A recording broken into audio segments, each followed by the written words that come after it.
Hi again everybody, it's Jenelle from Pieces to Treasure. Now in my previous video I showed you how to cut the triangles for a cushion like this one. So we have to cut 4 triangles to make the front of that cushion. It's the same story for the quilt behind me, hip to be square. All the blocks are made up from 4 triangles cut from toweling. So let's have a quick lesson on how to piece them together. Now, I have 2 triangles that I've cut here, and we're going to lay them right sides together. Same as always, right sides together so your seams are on the wrong side. Now, looking carefully here, what I'm going to do is line up the stripes. See how the stripes on the bottom one, we're lining up and matching the stripes with the top one. And I use a pin, and I like to pin along the stripe like that. So I know I've got the edge of the stripe there on both of them, and I just put a few pins in. Now remember, these are bias edges because they're cut across the grain, so they can be a little bit stretchy, and that's another reason why I pin them.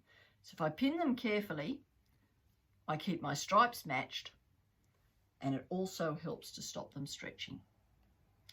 If you are having problems with the stretching, I recommend a little bit of spray starch. Now, it's not the end of the world if one is a tiny bit bigger than the other. What we're aiming for here is matched stripes.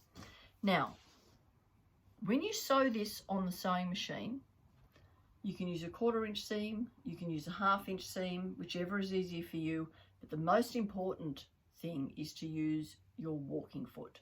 If you have a dual feed foot on your sewing machine, make sure you have the dual feed turned on, because this is a heavier weight of fabric than your normal patchwork cottons, so the dual feed or the walking foot will feed it through much easier and help to stop it from stretching, and that's what we want to do. So all you have to do is sew down here on your seam. Now if you're using nice fine pins like these ones, you can gently sew over them, and that helps to stop your stripes from moving.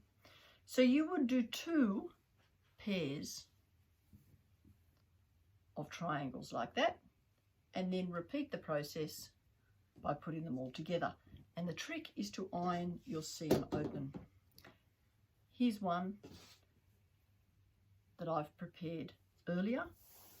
You can see matched up all the stripes, 4 triangles, and if we look at the back side, you can see how I've ironed the seams open just like that, and it keeps it nice and flat in the center. If you iron them to one side, you tend to get a bulky lump in the middle of your square, which is what we want to avoid. So that's how you sew up your triangles to get the effect you see here behind me on the pillows and on the quilt.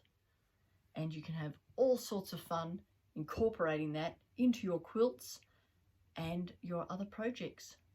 So hope you have a great time piecing triangles to make squares and getting those stripes to match. Happy sewing everybody. Bye for now.